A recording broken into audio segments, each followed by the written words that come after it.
Hi everyone, my name is Ernesto here with Phantasiis Productions. We're having an interview with Ethan Castro from Edge Sound Research. Right. So let's get started. How are you? I'm, alive. Okay, My heart's still beating. Brain's that's still good. firing. Good. For now.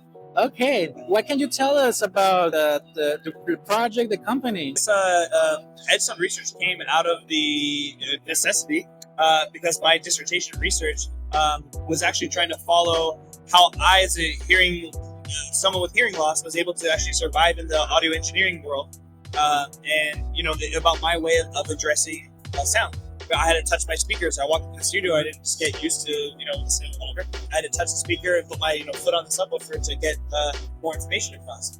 So usually I did drums and bass, but they started putting on vocals because I was starting to get really, really crispy sounds coming out of it, which is weird because according to my hearing test, I don't have a very strong response at the top end of it, so I've always stayed away from vocals. It's hard for me to understand speech.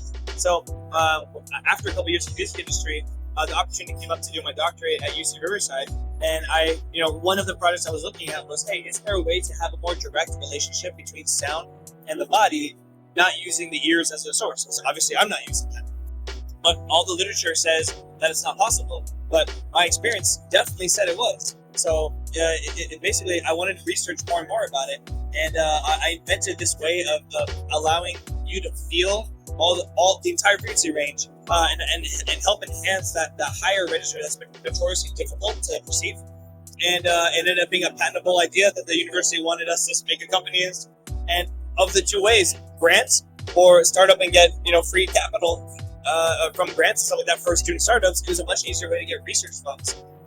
And also have a much higher scrutiny of testing. So the company was just a way to be able to get research funds, but it's become the biggest test I've ever had to do. That's way more of a defense than my dissertation ever will.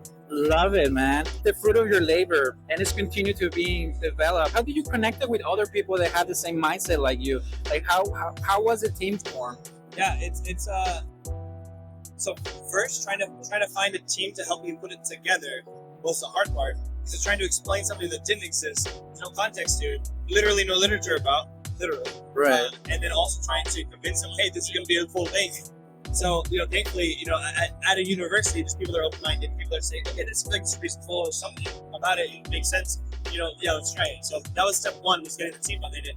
And then once we started building it, the first iterations of it weren't something that worked out well. And so trying to build it, hardware in a pandemic. Right. So there was no way for us to even test or touch the hardware that we're supposed to be making. Right. And then we couldn't even raise capital because we can't say to the investor, hey, investor, here's something really cool that you can only feel. Right. And you can't touch it because I can't see you.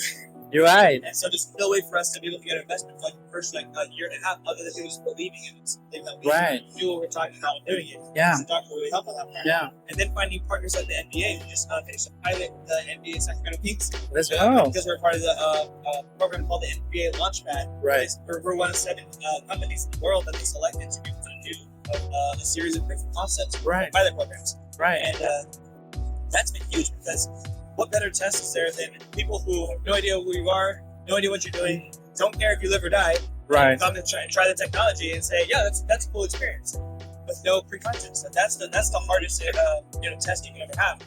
And but luckily we had a few partners beforehand up until this moment who were very cognizant and open-minded about saying, hey, maybe there is a better way for us to experience sound. Right. And maybe it's better for our fans, maybe it's better for our customers, maybe Right. it's better for this or that. And those early partnerships really helped us refine a deployment method so that we're ready for something like the NBA.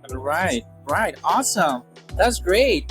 I feel you guys are pushing the boundaries of what sound means. It's not just through the listening for the sake of listening, it's actually to feel it in all your body. Like right now, we're sitting in this booth here at NAMM, and I could feel the vibrations of the songs getting cued on the bass. I feel it in my all my bodies. And you feel that trumpet in my Right. Cool. Less than the trumpets that are over there. Yeah. Absolutely. One question that I have is, it sounds that it was a labor of love that came from adaptation, right? Like it was the idea of, hey, how can I get the tool that doesn't exist and make it work for my personal being, but also for others, right? So if you were to explain to someone who doesn't know nothing about audio or anything, how would you sell the idea or explain the product to a lay audience? Yeah, so the NBA was really great help in helping us articulate that. Right. Because at this point, NBA doesn't really care about sound quality. They're not caring if it's the full frequency range. They don't care if it's 20 to 20,000 hertz or beyond, like ours is. At least on the lower end of it. Right. They only care if hey, is it a good experience? Yeah. So for them, the call is, hey, imagine your seat was courtside, because we can take all the court sounds and deliver it directly to your chair, no matter where you are in the venue. Right. And that's part of this kind of secondary conversation that we have, which is not just about, hey, it's a good way for you to get information across your body and stuff like that, but it's a way to get reliable recreation of an event. Right. So then at this point, it's not just about sound and music. Right. It's like anything that emits vibration from one area, you can then reproduce one-to-one on the other area. Right. And so that's what we're doing with the NBA. The ball dribble, people, speakers speaking and hitting each other, whatever. All those events and impacts that are happening can then be reproduced in the chair, in the pack, or in your house. Right. So it becomes less about sound fidelity and more about like reality fidelity. Right. And so that's like a whole other direction that I see the future of this technology is how can we recreate reality where you are. You want to be on a beach? What happens at a beach? Waves hit, the sand, you feel your toes, and all these elements that contribute to your senses to make you believe that you're at the beach. Right. Who's to say that we can stop a vibration of sound, and why not? Right. And then other senses to be able to help help you believe that you're somewhere else. Wow. Yeah, definitely. One question for the future: what do you see in the sound realm within the next 5 to 10 years? What's the idea how would you take, like as far as audio or your product too?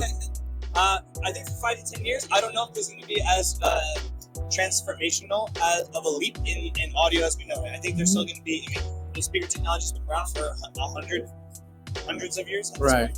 18, yeah, almost 200 years. So it's been around for at least a solid 130 years. So it's not going away anytime soon.